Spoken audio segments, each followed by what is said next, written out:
Hai sahabat Kupnet, saat ini aku sedang berada di Desa Ujung Baji, Kabupaten Takalar. Nah, di samping aku nih sudah ada narasumber yaitu Ketua Koperasi Makio Dale, Pak Abdul Kadir. Yuk kita nanya, Pak Abdul Kadir kabarnya hari ini baik nggak? Alhamdulillah baik-baik. Oke, luar biasa. Nah, kita mau bahas nih tentang koperasi. Tahun berapa sih Pak koperasi ini didirikan?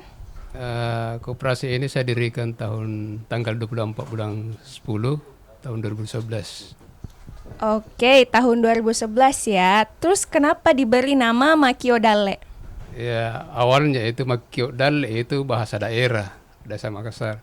Kalau Makio itu panggilan, Dal itu rezeki, jadi memanggil rezeki. Jadi awalnya itu saya kumpul eh, mendirikan koperasi bersama-sama memberikan nama Makio Dal supaya rezeki itu mengalir. Baik, semoga rezekinya terus mengalir ya Pak. Terus bagaimana awalnya merintis koperasi ini? Sebetulnya awalnya ini kelompok memang kelompok itu kelompok budidaya rumput laut yang memang namanya Makio Dalle. Jadi pada waktu itu tahun 2011 saya mendirikan koperasi Makio Dalle ini sebanyak 26 orang awalnya. Jadi bersama-sama dengan dari dinas koperasi sehingga jadilah kita bentuk koperasi ini Makio Dalle dengan beranggotakan sebanyak 26 orang awalnya. Baik, luar biasa ya sahabat Kopnet. Terus dalam merintis koperasi ini modal awalnya itu berapa ya Pak? Kalau modal awal pada waktu itu sekitar 1.500.000 awalnya. Ya. Oke, jadi modalnya segitu sahabat Kopnet. Terus apakah ada kendala atau tantangan yang dihadapi pada saat itu? Sebetulnya memang banyak kendala. Tantangannya terutama kan awalnya itu masyarakat di sini belum tahu tentang koperasi sebetulnya.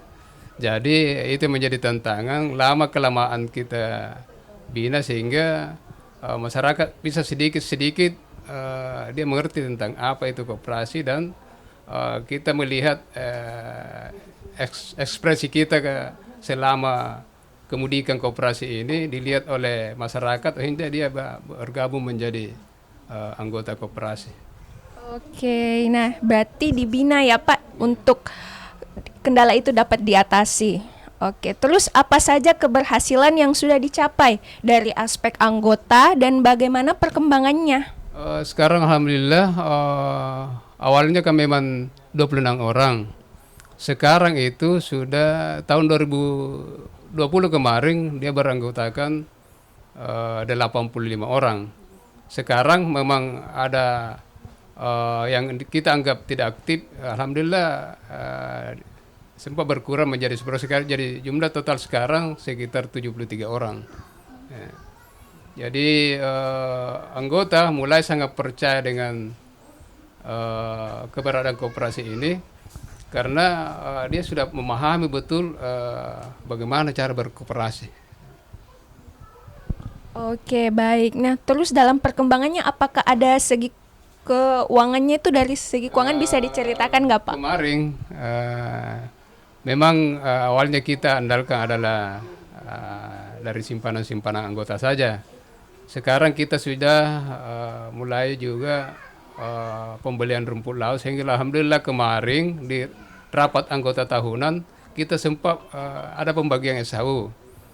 Di situ transaksi masuk rumput laut di koperasi tahun ini ada 200 ton lebih dan uang yang beredar di sini di masyarakat ada sekitar 2 miliar. Ya, itu jadi sehingga pendapatan kemarin koperasi bisa juga ada bagi-bagi hasil. Ya. Baik, luar biasa ya. Tentu saja nih Pak dalam perkembangan koperasi ada perubahan-perubahan yang terjadi. Nah, terus perubahan itu baik terjadi di anggota maupun masyarakat desa seperti apa tuh Pak? Boleh saya ceritakan awalnya. Awalnya di sini sebelum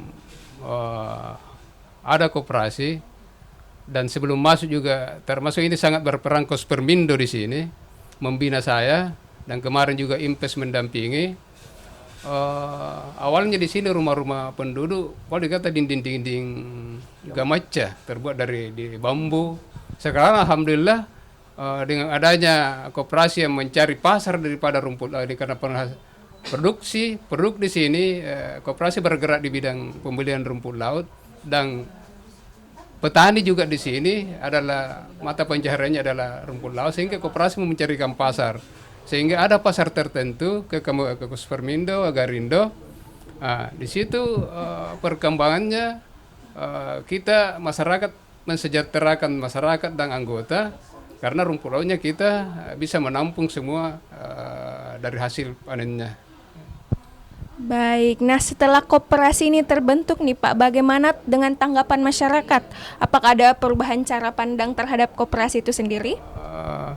Itu sangat signifikan. Kemarin Impes membina kami selama 4 tahun dari boleh dikata dari nol. Dia mengadakan terus pendampingan di masyarakat, mengadakan pelatihan di masyarakat sehingga anggota sangat paham betul tentang koperasi. Jadi berlomba-lomba masuk menjadi anggota koperasi dan saya juga memakai sistem di pembelian koperasi. Kalau anggota harganya itu tinggi, non anggota di rendah boleh dikata di bawahnya daripada anggota. Jadi makanya dia tertarik menjadi masuk karena mata pencaharian di sini adalah rumput laut. Dijual masih di koperasi. Kalau kita menjadi anggota koperasi, harga daripada rumput lautnya tinggi. Oke, luar biasa. Nah, dalam perkembangan koperasi tentu saja nih sahabat Kopnet ada anggota yang berperan. Terus keaktifan anggota di koperasi itu seperti apa dan bentuk kegiatannya itu seperti apa juga, Pak? Di sini kan tadi memang signifikan keaktifannya itu setiap kan saya bagi-bagi tugas.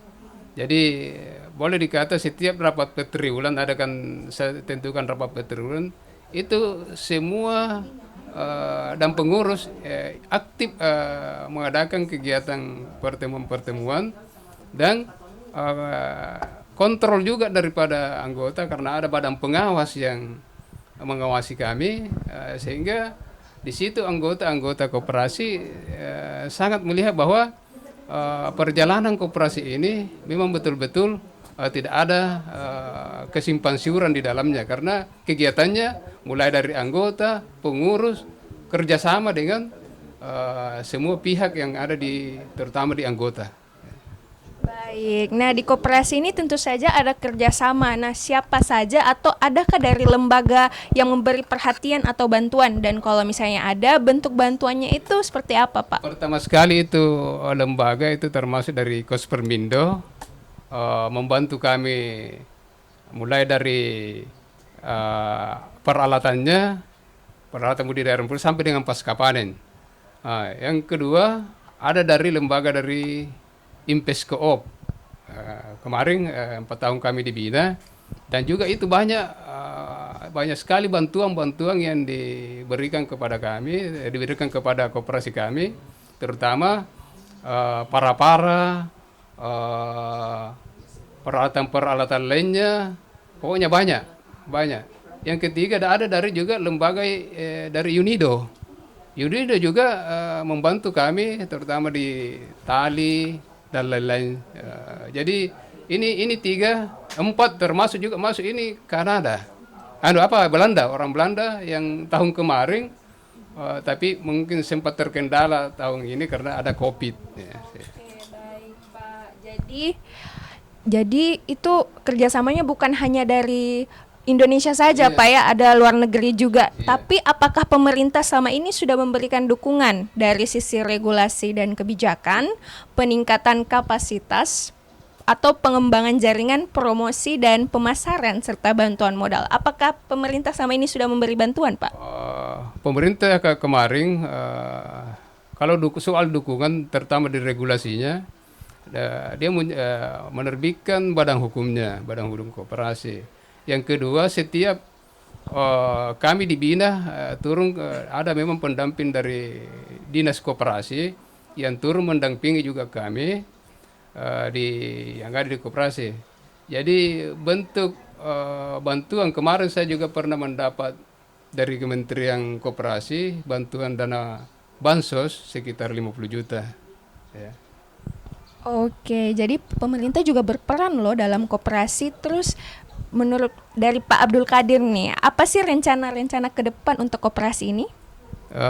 Memang kalau cita-cita termasuk visi dan misi koperasi kami itu mensejahterakan anggota dan masyarakat sekitar kita di khususnya di Desa Ujung Baji ini, dan lebih lagi saya berantusias semua produk-produk yang ada di desa kami nanti saya tampung dan saya carikan pasar lagi lebih luas kepada baik dari lokal maupun interlokal. Baik, jadi terus dalam produk-produk itu bentuk dukungan apa sih, seperti apa yang Bapak butuhkan agar rencana-rencana itu dapat terlaksanakan? Terus terang juga kalau memang soal di mana-mana pun ada, karena koperasi juga memang masih kekurangan modal. Kemarin ada juga sistem resi gudang di sini. Makanya itu kan resi gudang itu kan termasuk juga kredit.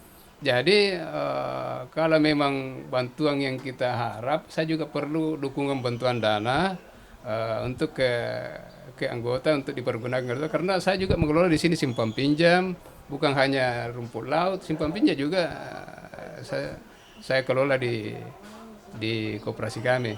Jadi sehingga sangat menentukan kalau soal dukungan itu bantuan dana permodalan untuk di koperasi.